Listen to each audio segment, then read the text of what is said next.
मेरी आंटी ने सिर पर उभरे हुए निशान वाले एक हरे सांप को पकड़ लिया, लेकिन हैरानी की बात यह थी कि वह हरा सांप इंसानों की भाषा में बोला, दीदी तुम मेरी आखिरी परीक्षा हो, अगर तुम मुझे छोड़ दोगी तो मैं तुम्हें इतना अमीर बना दूंगा कि तुम्हारे पास दौलत की कोई कमी नहीं रहेगी। मेरी आंटी अच्छी तरह जानती थी कि एक वक्त का फायदा और पूरी जिंदगी के फायदे में क्या फर्क होता है, इसलिए उसने तुरंत उसकी बात मान ली और उस हरे सांप के साथ एक गुप्त डील कर ली। उस दिन के बाद मेरी आंटी को ताबूत बनाने का जुनून सवार हो गया। हमारे घर के ताबूत सिर्फ औरतों की जवानी हमेशा बरकरार नहीं रखते थे, बल्कि मर्दों की ताकत भी वापस लौटा देते थे। हर दिन ताबूत लेने वालों की लाइन लगी रहती थी और मेरी आंटी ने इसी हुनर के सहारे मुझे बड़ा किया। गांव के बच्चे हमारे घर में हर तरफ पड़े ताबूतों को देखकर उसे अशुभ मानते थे, इसलिए कोई भी मेरे साथ खेलना नहीं चाहता था। सिर्फ वही हरा सांप हर समय मेरे साथ रहता था। दिन में हम साथ खेलते और रात में भी साथ सोते थे। लेकिन एक दिन मेरी आंटी ने खुद को दुकान के अंदर बंद कर लिया और लगातार 7 रातें जाकर 5 खास ताबूत बनाए। उन 5 ताबूतों का रंग अलग अलग था। आंटी ने बताया कि इन्हें 5 एलिमेंट्स कॉफिन कहा जाता है। फिर उन 5 ताबूतों को शहर के दिवालिया होने की कगार पर पहुंचे 5 परिवारों को दे दिया गया और बदले में मेरे लिए खून के अंगूठे वाले 5 शादी के कॉन्ट्रैक्ट ले आए। जिन 5 परिवारों को ये 5 एलिमेंट्स कॉफिन मिले, वे कुछ ही सालों में शहर के सबसे बड़े 5 अमीर खानदान बन गए। हर साल वे अपनी अपनी बेटियों को लेकर गांव में मेरी आंटी से मिलने आते थे, लेकिन मुझे हमेशा लगता था कि वे लड़कियां मुझे बिल्कुल पसंद नहीं करती थीं। वे हर बार मुझे घृणा और घमंड भरी नजरों से देखती और मुझे गंदा समझती थी। मैंने सोचा था कि अगर मैं चुपचाप अपनी जिंदगी जीता रहूं तो सब कुछ ऐसे ही चलता रहेगा। लेकिन जब मैं 9 साल का हुआ तो अचानक मेरे पूरे शरीर पर काले काले निशान उभर आए। आंटी ने बस एक नजर देखा और ऐलान कर दिया कि आज के बाद वह कभी कोई ताबूत नहीं बनाएगी। हैरानी की बात यह थी कि उसी दिन से मेरे शरीर के सारे काले निशान भी गायब हो गए। मैंने आंटी से पूछा कि ताबूत बनाना बंद करते ही मेरी बीमारी कैसे ठीक हो गई। तब आंटी ने गंभीर चेहरे से कहा, तुम्हारी बीमारी ठीक नहीं हुई है क्योंकि तुम पहले से ही एक मरे हुए इंसान हो। तुम्हारी अभी की जिंदगी मैंने चुरा कर तुम्हें दी है। उनकी बात सुनकर मैं बुरी तरह डर गया और कुछ भी बोल नहीं पाया। फिर आंटी ने मेरी आंखों में देखते हुए कहा, तुम्हारी जान मैं 10,000 गोस्ट केव में मौजूद एक ड्रैगन कॉफिन से चुरा कर लाई थी। पता नहीं क्यों तुम्हारे शरीर में ड्रैगन ऑरा मौजूद है। पिछले 9 सालों से मैं ताबूत बनाकर तुम्हारी ड्रैगन ऑरा के बदले गांव वालों की लाइफ फोर्स लेती रही, तभी बड़ी मुश्किल से तुम्हें आज तक जिंदा रखवाई हूँ। लेकिन अब तुम्हारी ड्रैगन ऑरा खत्म होने लगी है, इसलिए मैं अब और ताबूत नहीं बना सकती। फिर आंटी ने मुझे सख्त हिदायत दी कि आज के बाद हर साल इसी दिन जब डेथ ऑरा सबसे ज्यादा हो, मुझे ताबूत के अंदर छिप जाना होगा ताकि मैं यमलोक के दूतों से बच सकूं। उस रात बाहर अजीब अजीब डरावनी चीखें गूंज रही थीं, जैसे भूत और जंगली जानवर पागलों की तरह चिल्ला रहे हों। कोई चीज लगातार ताबूत का ढक्कन नोच रही थी। मैं अकेला उस अंधेरे ताबूत के अंदर कांप रहा था। ठंडा पसीना मेरे पूरे कपड़ों को भिगो चुका था और मुझे साफ महसूस हो रहा था कि मेरे शरीर के अंदर की डेथ ऑरा बेकाबू होकर हर तरफ दौड़ रही है, जिससे मेरा पूरा शरीर दर्द से तड़प रहा था। तभी उसी वक्त बचपन से मेरे साथ रहने वाला वह छोटा हरा सांप अचानक ताबूत की दरार से अंदर घुस आया और फिसलता हुआ मेरी बाहों में आकर लिपट गया। अंधेरे में अचानक एक हल्की सी खुशबू फैल गई, जिसने ताबूत के अंदर की सड़ी हुई बदबू को पूरी तरह मिटा दिया। आधी नींद की हालत में मुझे ऐसा महसूस हुआ कि मेरी बाहों में अब कोई ठंडा सांप नहीं, बल्कि एक बेहद खूबसूरत लड़की है। उसकी बर्फ जैसी गोरी त्वचा और बेमिसाल खूबसूरती ऐसी थी जैसे कोई परी धरती पर उतर आई हो। अपनी पूरी जिंदगी में मैंने उससे ज्यादा खूबसूरत इंसान कभी नहीं देखा था। उसका ठंडा शरीर मेरे शरीर पर पड़े काले निशानों पर धीरे धीरे फिसल रहा था। उसकी छुअन से मेरे पूरे शरीर में हल्की हल्की सनसनी दौड़ने लगी और मेरे शरीर का दर्द धीरे धीरे गायब होने लगा। उसकी जगह एक ऐसी शांति ने ले ली जैसी मैंने पहले कभी महसूस नहीं की थी। ऐसा लग रहा था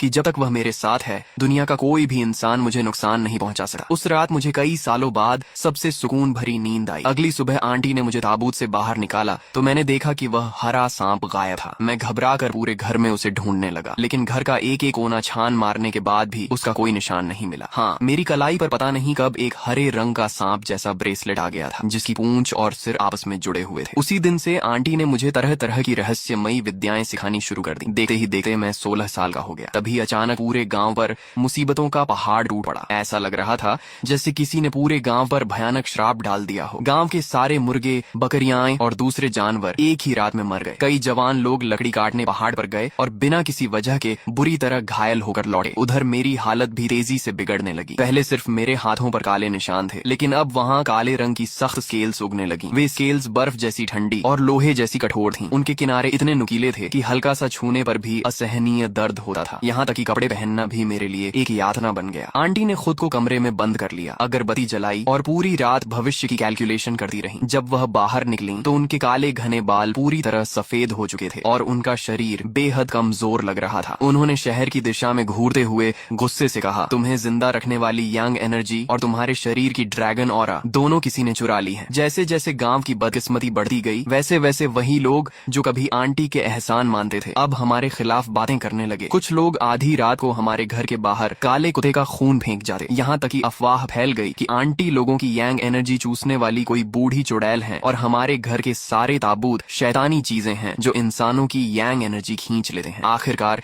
एक दिन गांव का मुखिया दर्जनों जवानों को लेकर हमारे घर आ धमका। उन्होंने दरवाजा तोड़ दिया और गांव में लगातार आ रही बदकिस्मती का इल्जाम आंटी पर लगा दिया। फिर डाकुओं की तरह घर में बची हुई सारी कीमती चीजें और अनाज लूट लिया। जाते जाते वे चिल्लाए, बुढ़िया अगर तूने ये मनहूस ताबूत न बनाए होते तो आज गांव की ये हालत नहीं होती। ये सारा अनाज गांव वालों के मुआवजे के तौर पर ले जा रहे हैं। अगर आगे भी कोई चाल चली तो तुम्हें गांव से निकाल देंगे। यह देकर मैंने अपनी डेथ ऑरा छोड़कर उनका सामना करना चाहा, लेकिन आंटी ने मुझे कसकर पकड़ लिया और धीरे से कहा, शादी से पहले भूलकर भी अपनी ताकत मत इस्तेमाल करना, वरना यमलोक के दूत तुम्हारी जान लेने आ जाएंगे। जिन लोगों को लूटने के लिए कुछ नहीं मिला उन्होंने गुस्से में हमें ही पीटना शुरू कर दिया। मुझे बचाने के लिए आंटी खुद मेरे सामने खड़ी हो गई, लेकिन उन लोगों ने उन्हें इतनी जोर से लात मारी कि वह जमीन पर गिर पड़ी और उनके मुंह से बहुत सारा खून निकल आया। उस दिन के बाद जब भी मैं गांव में निकलता हर कोई मुझे नफरत और घृणा भरी नजरों से देखा। छोटे छोटे बच्चे भी मुझ पर पत्थर फेंकते थे। जब भी आधी रात को मेरे शरीर की स्केल्स मुझे दर्द से तड़पाती या मैं चुके से रजाई में मुंह छिपाकर रोता, तब मेरी कलाई पर बंधा वह हरे सांप वाला ब्रेसलेट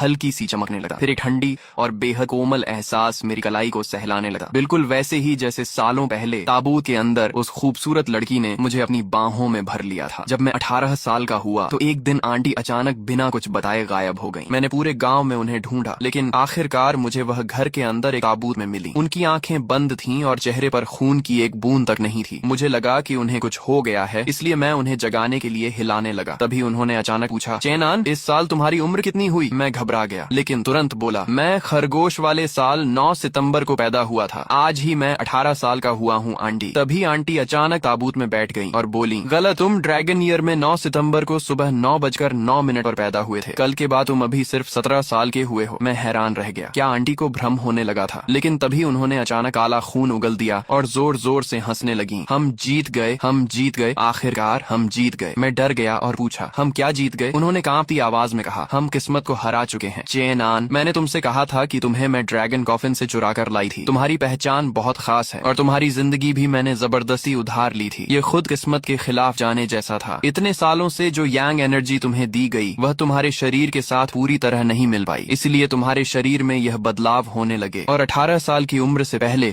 तुम्हें हेवन ट्रिब्यूलेशन और अर्थ ट्रिब्यूलेशन दोनों का सामना करना था। इसलिए मैंने जानबूझकर तुम्हारी उम्र 1 साल बड़ी बता दी ताकि हेवन ट्रिब्यूलेशन समय से पहले आ जाए और अर्थ ट्रिब्यूलेशन से अलग हो जाए। आज मैं तुम्हारी जगह हेवन ट्रिब्यूलेशन झेल चुकी हूँ। मैं उनकी बातें सुनकर बिल्कुल सुन्न हो गया। इतनी सारी बातें एक साथ समझना मेरे लिए नामुमकिन था। आंटी धीरे धीरे ताबूत से बाहर निकली। कांपते हाथों से उन्होंने अपनी छाती से लाल कपड़े में लिपटी 5 शादी की कॉन्ट्रैक्ट्स निकाली और मेरे हाथ में रख दी। ये वही 5 शादी की कॉन्ट्रैक्ट्स हैं जो मैंने 5 एलिमेंट्स कॉफिन के बदले ली थी। ये पांचों लड़कियां खास किस्मत वाली फीनिक्स गर्ल्स हैं। अगले साल अर्थ ट्रिब्यूलेशन आएगी। तुम इन कॉन्ट्रैक्ट्स को लेकर शहर जाना और उन 5 में से किसी एक लड़की से शादी कर लेना। हर रात उसकी यंग एनर्जी तुम्हें मिलेगी और धीरे धीरे तुम्हारे शरीर की डेथ ऑरा खत्म होने लगेगी। मैंने घबरा कर पूछा, लेकिन अगर उन्होंने मुझसे शादी करने से मना कर दिया तो? आंटी ने फिर काला खून उगला और मुस्कुराते हुए बोली, अगर उनमें जरा भी एहसान है तो उन्हें खुद तुमसे शादी की भीख मांगनी चाहिए। उन्हें अपना पुराना कर्ज चुकाना ही होगा। इतना कहकर उन्होंने मेरी कलाई पर बंधे हरे सांप वाले ब्रेसलेट को घूरते हुए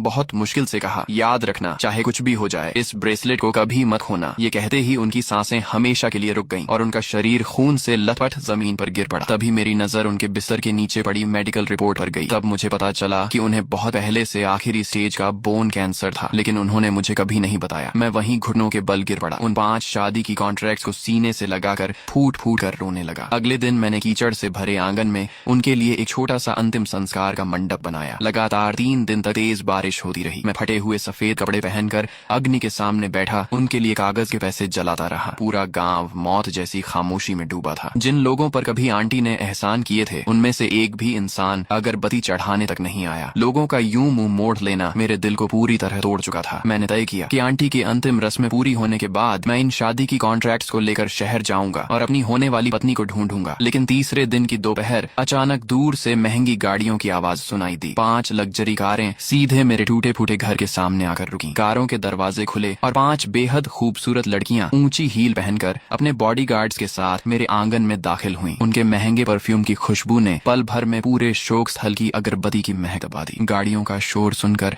अभी तक छिपे बैठे गांव वाले भी तमाशा देखने हमारे घर के बाहर जमा हो गए। सबसे आगे लाल रंग की महंगी ड्रेस पहने एक लड़की आई। उसने बॉडीगार्ड से अगरबत्ती ली और आंटी की तस्वीर के सामने 3 बार सम्मान से झुककर प्रणाम किया। उसके बगल में बैंगनी रंग की ड्रेस पहने दूसरी लड़की की आंखें लाल थीं। वह चुपचाप रुमाल से अपने आंसू पोंछ रही थी। लाल ड्रेस वाली लड़की ने मेरी तरफ देखकर कहा, मैं जांग फैमिली की बेटी जांग शूमन हूँ। ये सू फैमिली की बेटी सू मेंग्याओ है और ये बाय फैमिली, लियू फैमिली और शेन फैमिली की बेटियां हैं। तुम चेन आन हो ना? जैसे ही मैंने ये 5 नाम सुने और उनके चेहरे देखे, मेरा पूरा शरीर कांप उठा। यही वही 5 नाम थे जो आंटी ने मरने से पहले मुझे दी गई 5 शादी की कॉन्ट्रैक्ट पर लिखे थे। सब कुछ बिल्कुल मेल खा रहा था। ये वही 5 लड़कियां थीं जो बचपन में मुझे गंदा कहकर मुझसे नफरत करती थीं और यही मेरी 5 मंगेतर थीं जिन्हें आंटी मेरे लिए छोड़ गई थी। जांग शुमन आगे बढ़ी और बोली, हमें पता चला कि आंटी चेन अब इस दुनिया में नहीं रही। उन्होंने हमारे 5 परिवारों पर बहुत बड़ा एहसान किया था, इसलिए हम उन्हें आखिरी विदाई देने आए हैं और साथ ही पुराना वादा निभाने भी। मैं भावुक होकर बोला, पुराना वादा मतलब मुझसे शादी? मेरी आंखें तुरंत भर आईं। जब पूरा गांव मुझे मनहूस समझ रहा था, तब इतने साल बाद ये लड़कियां सच में अपना वादा निभाने चली आई थीं। तभी सू मेंग्याओ भी आगे आई और बोली, हाँ चेनान, बस तुम शादी की कॉन्ट्रैक्ट निकालो और हम 5 में से जिसे चुनोगे उसी से अभी सगाई कर लेंगे। इसके बाद हम कभी तुम्हें कोई तकलीफ नहीं होने देंगे। उनकी बात सुनते ही बाहर खड़े गांव वालों में हड़कंप मच गया। कोई बोला, अरे बेटियों, तुम लोग गलत घर आ गई हो। ये लड़का मनहूस है, इसके शरीर पर काली स्केल्स हैं, इसके झांसे में मत आना। दूसरा बोला, ये जरूर शहर वालों का कोई प्रैंक होगा। इसकी औकात है क्या किसी अमीर लड़की से शादी करने की? गांव वाले जलन और तमाशा देखने की खुशी से फुसफुसाने लगे, लेकिन मेरा दिल इतनी तेजी से धड़क रहा था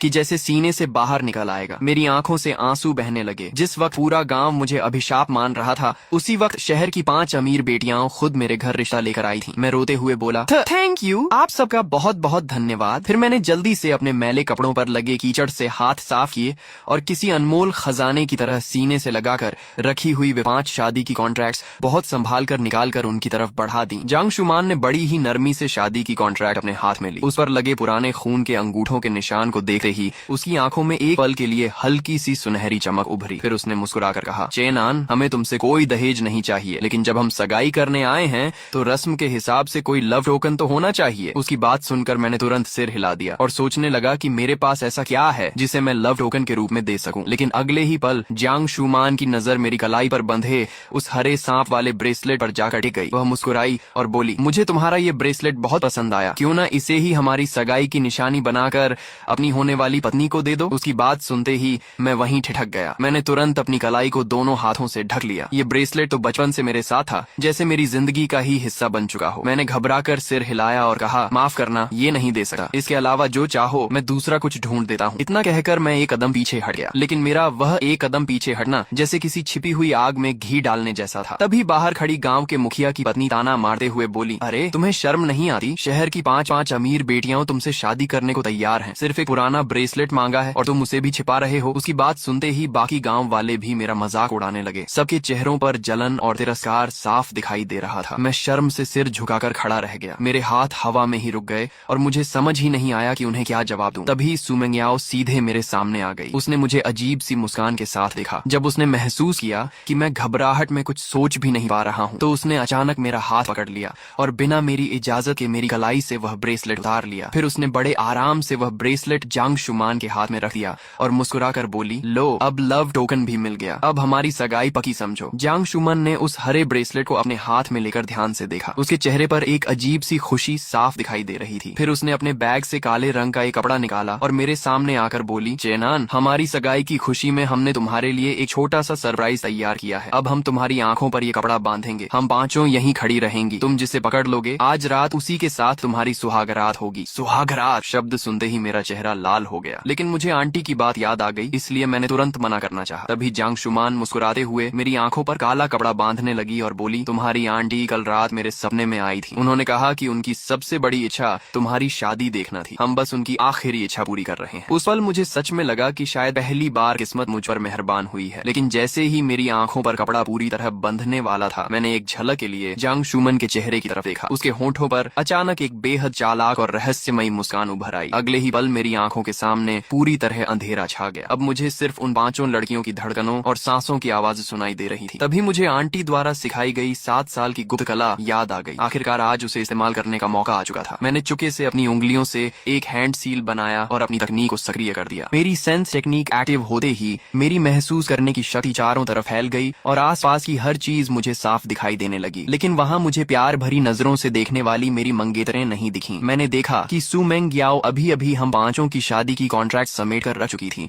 और अब घिन भरे चेहरे के साथ डिसइंफेक्टेंट वाइप्स से अपने हाथ साफ कर रही थी। वह नफरत से बोली, इस गंदे आदमी की छुई हुई चीज को हाथ लगाया है, अब मुझे कम से कम 10 बार हाथ धोने पड़ेंगे। दूसरी तरफ जांग शुमान मेरे ब्रेसलेट की फोटो खींचकर किसी को भेज रही थी और हंसते हुए बोली, जल्दी इसकी फोटो साफ साफ भेजो। इस मिट्टी में पलने वाले बेवकूफ की शक्ल ग्रुप में भेजते हैं ताकि सब इसका मजाक उड़ा सकें। बाकी तीनों लड़कियां भी अपने अपने मोबाइल उठाकर चोरी छिपे मेरी वीडियो बना रही थी। उनमें से एक हंसते हुए बोली, देखो इसे कितना एक्साइटेड हो रहा है, इसे सच में लग रहा है कि ये हम जैसी लड़कियों के लायक है। दूसरी ने कहा, दीदी अब बहुत हो गया, जल्दी मास्टर जंग वाला टैलिस्मैन इसके माथे पर चिपकाकर यहाँ से निकलते हैं। उसी समय मेरी नाक में सिनबार और काले कुत्ते के खून की तेज बदबू आई। ये साफ तौर पर किसी इविल फॉर्मेशन की तैयारी थी। मेरा पूरा शरीर वहीं जड़ हो गया। अब मुझे सब समझ आ चुका था। ये लोग मुझसे शादी करने नहीं आए थे, ये सिर्फ मुझसे शादी की कॉन्ट्रैक्ट हथियाने, मेरा ब्रेसलेट छीनने और मेरी आंटी के अंतिम संस्कार के सामने मेरी बेइज्जती करके मुझे खुद रिश्ता तोड़ने पर मजबूर करने आए थे। उस पल मेरा दिल पूरी तरह टूट गया। गुस्से में मेरे दांत किटकिटाने लगे। मेरे दिमाग की आखिरी समझदारी भी खत्म हो गई। मैं आंटी की आखिरी चेतावनी भूल गया कि कभी भी लापरवाही से डेथ ऑरा मत इस्तेमाल करना। मैंने अपने शरीर में दबाकर रखी हुई डेथ ऑरा को पूरी ताकत से बाहर निकाल दिया। अगले ही पल जोरदार धमाके के साथ शोक स्थल का लकड़ी का दरवाजा किसी अदृश्य ताकत ने जोर से बंद कर दिया। पूरे आंगन में काली ठंडी आंधी चलने लगी। कमरे के अंदर जल रही आग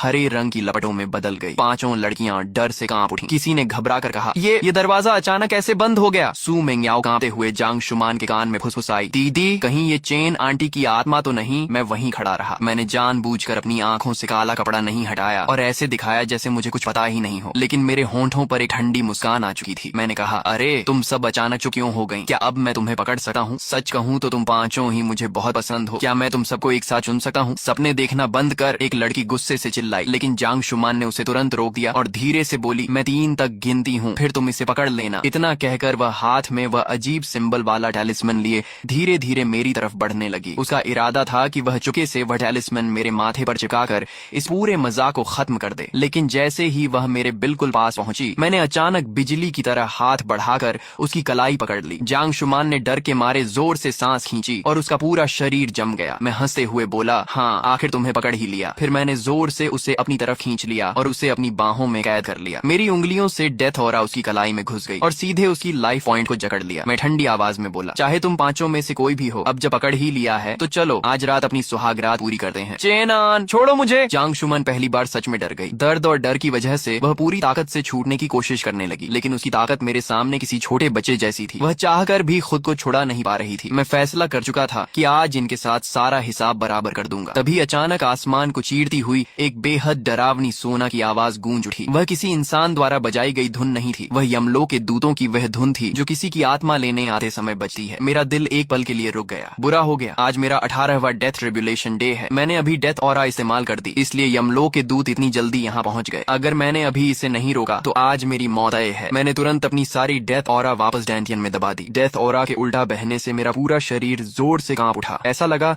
जैसे किसी ने मेरे सारे अंदरूनी अंगों पर हथौड़ा मार दिया हो। मेरा शरीर एक पल में बेहद कमजोर हो गया। हाथ पैरों से ताकत निकल गई और मेरी पकड़ अपने आप जांग शुमान की कलाई से छूट गई। डेथ ऑरा के उल्टा बहने से मेरी मेरिडियंस बुरी तरह घायल हो गई। अब मैं बहुत लंबे समय तक दोबारा डेथ ऑरा इस्तेमाल नहीं कर सकता था। जैसे ही मैंने डेथ ऑरा वापस खींची, बाहर चल रही भयानक आंधी एकदम रुक गई। गांव वालों ने मिलकर आंगन का दरवाजा खोल दिया। मैंने तुरंत अपनी आंखों से काला कपड़ा हटाया और सामने डरी हुई 5 लड़कियों को देखकर मासूम बनने की एक्टिंग करते हुए पूछा, अरे ये क्या हुआ? इतनी तेज हवा कैसे चलने लगी? शुमान अभी तो हम चटाक। मेरी बात पूरी भी नहीं हुई थी कि जांग शुमान ने गुस्से में मेरे चेहरे पर जोरदार थप्पड़ मार दिया। उस जोरदार थप्पड़ की आवाज पूरे आंगन में गूंज उठी। मैंने अपना चेहरा पकड़ लिया और अपनी आंखों में उठ रहे जानलेवा गुस्से को बड़ी मुश्किल से दबाकर हैरानी का नाटक करते हुए कहा, शुमान तुमने मुझे थप्पड़ क्यों मारा? तुमने तो कहा था कि मेरी आंटी के सामने ही मेरे साथ सुहाग रात मनाओगी। जांग शुमान गुस्से से कांप उठी और चीख कर बोली, क्या तुम पागल हो गए हो? फिर उसने मेरे हाथ से ली हुई वे 5 शादी की कॉन्ट्रैक्ट्स ऊपर उठाई और मेरी आंटी के शोक स्थल के सामने ही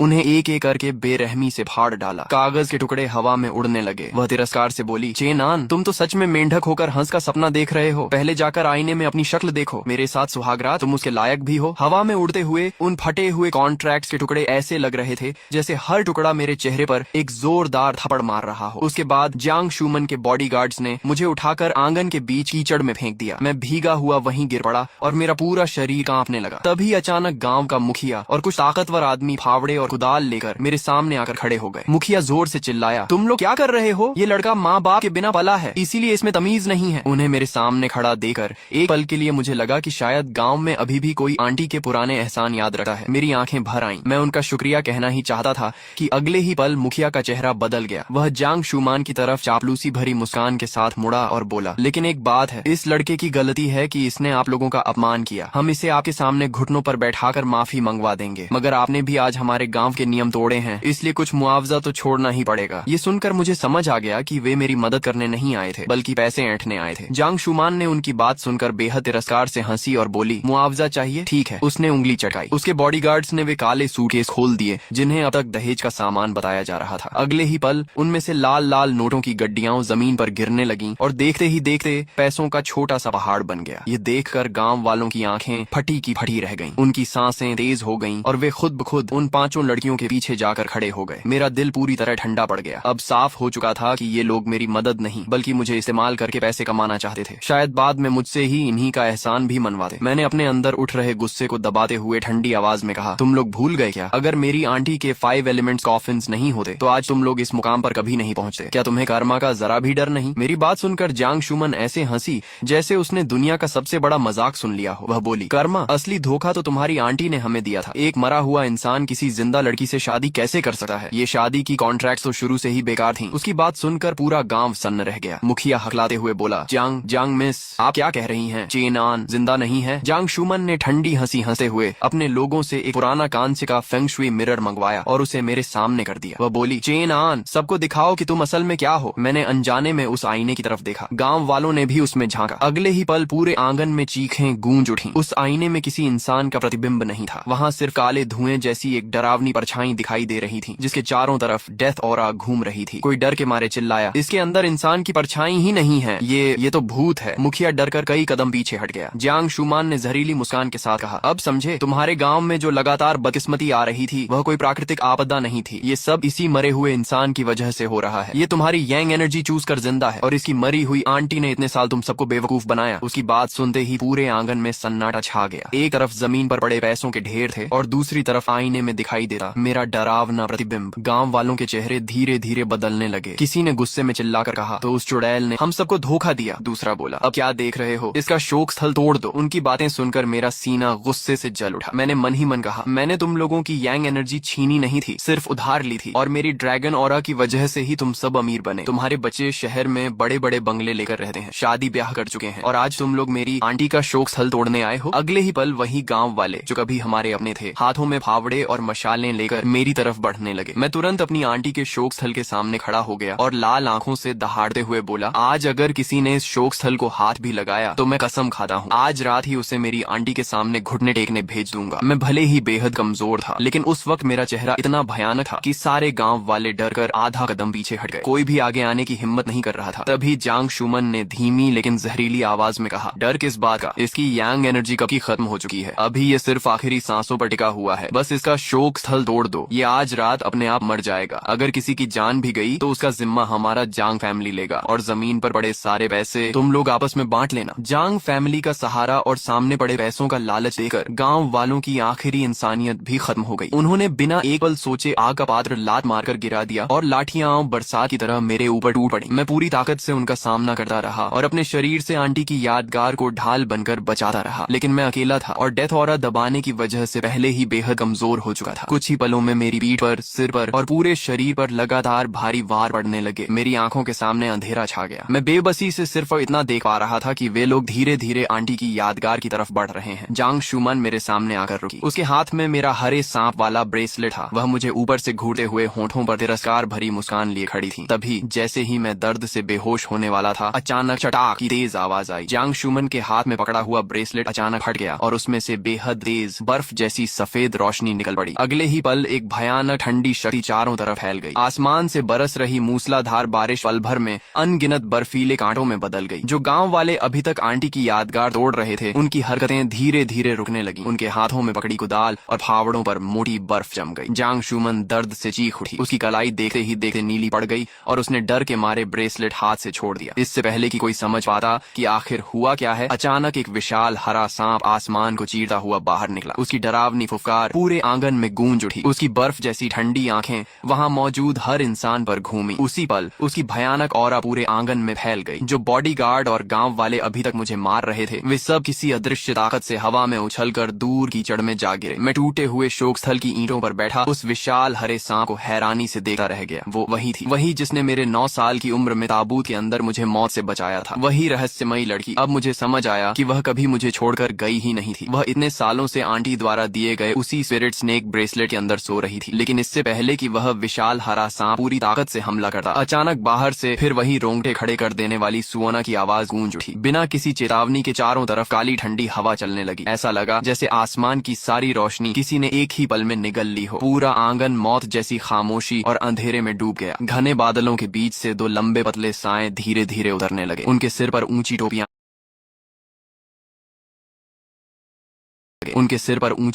थीं और उनके शरीर धुएं जैसे दिखाई दे रहे थे। वे यमलोक के दूत थे। मेरी डेथ ऑरा का पीछा करते हुए आखिरकार वे मुझे ढूंढते हुए यहाँ पहुंच चुके थे। विशाल हरा सांप अब भी मेरे सामने ढाल बनकर खड़ा था, लेकिन मैंने साफ देखा कि उसका विशाल शरीर बुरी तरह कांप रहा था। उसकी आंखें लगातार उन दोनों यमदूतों पर टिकी थीं और उनमें पहली बार गहरा डर दिखाई दे रहा था। फिर भी वह एक कदम भी पीछे नहीं हटी, लेकिन यमदूतों की भयानक ऑरा का दबाव इतना ज्यादा था कि उसके मुंह के किनारों से ताजा खून बहने लगा। दूसरी तरफ जियांग शुमन और गांव वालों को उन यमदूतों का अस्तित्व दिखाई ही नहीं दे रहा था। उनकी नजरों में तो बस इतना था कि अभी अभी बेहद ताकतवर दिखने वाला विशाल हरा सांप अचानक कांपने लगा है और उसके मुंह से खून निकल रहा है। जियांग शुमान कीचड़ से उठी और मेरी तरफ देखकर हंस पड़ी। मैं तो समझी थी कोई बहुत बड़ा राक्षस है, निकली तो मरने वाली एक सांप। फिर उसने मुझे और उस हरे सांप को घृणा से देखते हुए कहा, चेनान, तुम और तुम्हारा ये मरा हुआ सांप दोनों एक जैसे निकम्मे हो। आज मैं अपने हाथ गंदे नहीं करूंगी। तुम दोनों यहीं इस टूटे हुए शोक स्थल में सड़ते रहो और मौत का इंतजार करो। चलो यहाँ से चलते हैं। इतना कहकर जियांग शुमान ठंडी हंसी हंसते हुए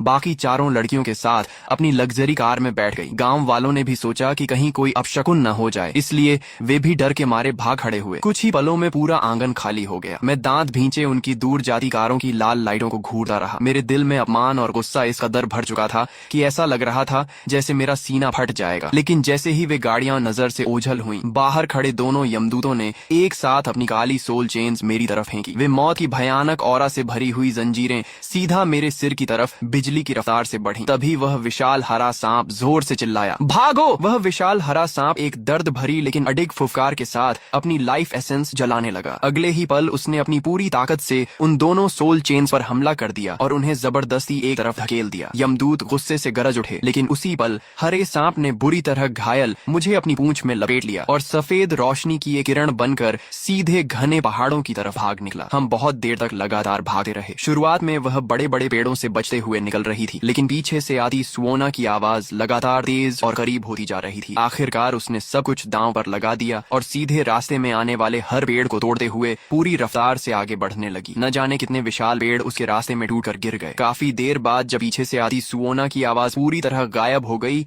तब जाकर वह एक उजड़े हुए पहाड़ी मंदिर में आकर जोर से गिर पड़ी। विशाल हरा सांप मेरे पास गोल होकर लेट गया। उसके शरीर से फिर वही ठंडी सफेद रोशनी निकलने लगी। उस रोशनी के अंदर धीरे धीरे एक बेहद खूबसूरत लड़की की परछाई बनने लगी, बिल्कुल वैसी ही जैसी मैंने 9 साल की उम्र में ताबूत के अंदर देखी थी। लेकिन वह रूप सिर्फ कुछ ही सेकंड टिक पाया। उसकी रोशनी बुरी तरह कांपने लगी। उसकी स्पिरिचुअल पावर पूरी तरह खत्म हो चुकी थी। सफेद रोशनी गायब हो गई और वह इंसानी रूप नहीं ले सकी। आखिर में वह सिर्फ अपने ठंडे सांप वाले शरीर से मुझे कसकर लपेटे रही और अपना सिर मेरे जलते हुए घावों पर रख दिया। आधी बेहोशी में मुझे महसूस हुआ कि मेरे शरीर के अंदर बेकाबू घूम रही डेथ ऑरा धीरे धीरे उसके शरीर की तरफ खींच रही है। काफी देर बाद मेरी चेतना वापस लौटी, लेकिन वह खुद टूटे हुए मंदिर की दीवार के सहारे बेहद कमजोर होकर पड़ी थी। उसके लिए सिर उठाना भी मुश्किल हो रहा था। तभी उसकी बेहद हल्की लेकिन साफ आवाज सीधे मेरे दिमाग में सुनाई दी, मैं पहले से ही जहर से घायल थी। अभी यमदूतों का हमला भी झेलना पड़ा और तुम्हारी डेथ ऑरा भी अपने अंदर ले ली। अब मुझे कुछ समय के लिए गहरी नींद में जाना होगा। उसकी फीकी पड़ चुकी आंखें और पूरे शरीर पर बने घाव देखकर मेरा दिल टूट गया। मैं कुछ भी नहीं कह पाया, बस लाल आंखों से उसे कसकर अपनी बाहों में भर लिया। उसने धीरे से अपनी जीभ मेरे गाल पर फेरी और फिर बोली, अब तक तुम उधार की यांग एनर्जी के सहारे जिंदा थे और मैं तुम्हारे शरीर की ड्रैगन ऑरा के सहारे अपने घाव भर रही थी, लेकिन अब ये दोनों चीजें तुमसे छीन ली गई हैं। 1 साल के अंदर तुम्हें अपनी सारी ड्रैगन ऑरा और यांग एनर्जी वापस हासिल करनी होगी, वरना हम दोनों मर जाएंगे। मैंने दर्द से दांत भींचते हुए कहा, लेकिन वे लोग शादी की सारी कॉन्ट्रैक्ट्स तो फाड़ चुके हैं। मेरी आंखों के सामने फिर से शोक स्थल वाला पूरा दृश्य घूम गया और मेरी मुठियां अपने आप भींच गईं। उसने जवाब दिया, तुम्हारी आंटी की योजना थी कि तुम्हारी शादी उन लड़कियों में से किसी एक से हो जाए, फिर हर रात उसकी यांग एनर्जी तुम्हारे शरीर को पोषण देती और धीरे धीरे तुम्हारी डेथ ऑरा खत्म हो जाती। लेकिन वह तरीका थोड़ा सुरक्षित था। असल में एक दूसरा तरीका भी है जो थोड़ा ज्यादा ताकतवर है। मैंने हैरानी से पूछा, ज्यादा ताकतवर तरीका? वह कुछ पल चुप रही, फिर बोली, समझाना थोड़ा मुश्किल है। तरीका लगभग वही है, लेकिन इस बार तुम्हें ज्यादा सख्ती से पेश आना होगा। हमेशा हालात पर अपना कंट्रोल रखना होगा और सामने वाले को पूरी तरह हार मानने पर मजबूर करना होगा। ऐसा करने पर सिर्फ तुम्हारी ड्रैगन ऑरा ही वापस नहीं आएगी, बल्कि तुम उसकी यांग एनर्जी भी उल्टा अपनी तरफ खींच सकते हो। मैं उससे और सवाल पूछना चाहता था, लेकिन उसने अपनी पूंछ मेरे होंठों पर हल्के से रख दी और बोली, बस इतना याद रखना, हर हाल में जिंदा रहना, 1 साल के अंदर अपनी सारी ड्रैगन ऑरा और यांग एनर्जी वापस ले आना। इतना कहकर उसका शरीर धीरे धीरे रोशनी में बदल गया और अगले ही पल वह फिर से एक बिल्कुल साधारण दिखने वाले हरे ब्रेसलेट में बदल गई। मैं उस सुनसान पहाड़ी मंदिर में अकेला खड़ा रहा। दूर पहाड़ी के नीचे मेरा घर पूरी तरह जलकर राख हो चुका था। उसी पल मैंने अपने दिल में कसम खाई, मैं एक एक कदम चलकर वापस उस शहर में लौटूंगा। उन 5 घमंडी अमीर लड़कियों से अपना पूरा हिसाब वसूल करूंगा। उन्होंने मुझसे जो कुछ छीना है उसका कई गुना वापस लूंगा। मैं उन्हें पहले दुनिया की सबसे ऊंची जगह पर चढ़ते हुए देखूंगा और फिर अपने ही हाथों से उन्हें उस ऊंचाई से गहरी खाई में धकेल दूंगा। मेरी आंटी हर रात एक सांप का इस्तेमाल करती थी। जिस